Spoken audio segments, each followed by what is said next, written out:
Hamıya salamlar. Xəritələr və Xalqlar kanalında sizləri görməkdən olduqca məmnunam. Necəsiniz? Ümid edirəm işləriniz qaydasında, yolunda gedir inşallah bu gözəl mart günündə, bu gözəl Ramazan ayında. Bu gün önümə çox maraqlı bir xəbər çıxdı. İstərdim bu məlumatı sizlərlə paylaşım. Respublikamızda cəmi bir nəfərin yaşadığı kəndlər. Rəsmi məlumata görə Azərbaycanda 4244 kənd mövcuddur. Əlbəttə ki, bu yaşayış məntəqələri sakinlərinin sayına görə kiçik, orta və böyük olmaqla müxtəlif kateqoriyalara aid oluna bilər və kəndlər böyüdükcə onlara qəsəbə statusu da verilə bilər. Ancaq ən maraqlısı cəmi bir nəfər sakini olan kəndlərin mövcudluğudur.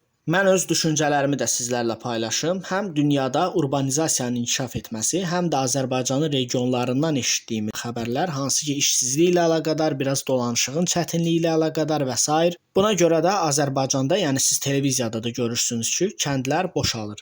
Adətən belə kəndlər ucqar və yaxud rayon mərkəzindən xeyli aralıda olan kəndlər, yaşayış məntəqələri olur. Və son zamanlarda da biz bunu görürük ki, Bakı ətrafı yaşayış məntəqələri, yəni Abşeron yarımadasında da əhalinin sayı ilbəil artmaqdadır. Mən özüm də belə məsələlərə çox maraqlıyam. İnşallah qismət olarsa həmən kəndlərə gedim, baş çəkim. Belə yerlər, hansı ki çox maraqlı, bir nəfər sakinin olduğu və yaxud Azərbaycanda bir vaxtlar kənd olub, sonradan ləğv olunub, çünki orada əhali yaşamır. Belə yerlərə baş çəkmək, görmək, inşallah gələcəkdə nəsib olarsa, mən gedib həmən yerlərdən maraqlı videolar çəkib paylaşaram sizlər üçün. Gəlin elə isə tanış olaq və siz bu arada yaza bilərsiniz məni hardan izlədiyinizi və həmçinin siz haralısınız və sizin rayonunuzda, sizin bölgənizdə bildiyiniz belə bir yaşayış məntəqəsi varmı? Bir zamanlar sakinləri çox olub, indi isə azdır və yaxud da ümumiyyətlə o kənddə yaşayış artıq yoxdur və yaxud da çox az sakin qalıb. Şəxsən mənim bu anda respublika üzrə ağlıma gələn ilk bölgə, özüm oralı olmasam da, yəni sizlər kimi televiziya və internet vasitəsilə görmüşəm, Neftçala rayonunun Kürdili adası idi, yanılmıramsa orada. Əgər yanılmıramsa 2 kənd olmalı idi. Orada Azərbaycanlılarla Rusların qarışıq yaşadığı, hətta orada son yaşayan bir nəfərin də filmi çəkilmişdi, yanılmıramsa. Onun haqqında film çəkmişdilər. Azərbaycanın Robinson Crusoe-su, əgər yanılmıramsa.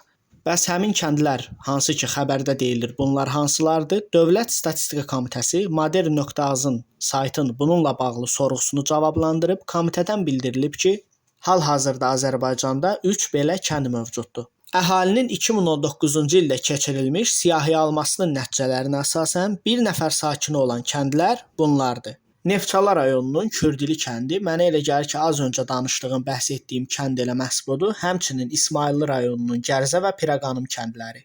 Araşdırdım ki, İsmayıllı rayonunun adı çəkilən yaşayış məntəqələri məşhur Lahıc qəsəbəsinə yaxındırmı? Bəli. Doğrudan da bu kəndlər Lahıca yaxındır. Lahıc niyə görə yadımda qalıb? Əgər Lahıc tərəfdən izləyənlər varsa da, ümumiyyətlə bütün izləyiciləri bir daha salamlayıram. Lahıcdan izləyənləri də xüsusilə İsmayıllı rayonundan, Şamaxıdan, Ağsudan. Bir neçə il əvvəl yadımdadır, xəbərlərdə görmüşdüm ki, ümumiyyətlə tərk olunmuş kənd var idi. Səhv eləmirəmsə Lahıc tərəfdə idi. Ümumiyyətlə ora çox dağlıq zonadır. Orada kiçik kəndlər var. Onların bir qismində əhali azalıb. Mən bunu belə bilirəm və məlumatlar da bunu təsdiqləyir, belə başa düşdüm ki, çünki burada 2 kənd İsmayıllıya, bir kənd Neftçalıya aiddir. Neftçala isə elə həmən o Kürdili, elə o Kür adası da deyirlər, oraymış. Ümid edirəm bundan sonra yaxşı olar, çünki həmən bu kəndlər həqiqətən biri dağlıq ucqar kəndlərdir, digəri dənizin yanında, dəniz sahili adadır. Bir zamanlar yarımada olub, sonra da Xəzər dəniz səviyyəsi artdıqca adaya çevrilib. Yəni turizmə çox açıq və çox əlverişli yerlərdir. Ümid eləyirəm bunların timsalında Azərbaycanımızın dilbər kəndləri, gözəl yerləri yenə canlanar. Mənim isə bu günə deyəcəklərim bu qədər idi. İzlədiyiniz üçün sağ olun, göz haqqınızı halal eləyin. Gələn görüşlərədək.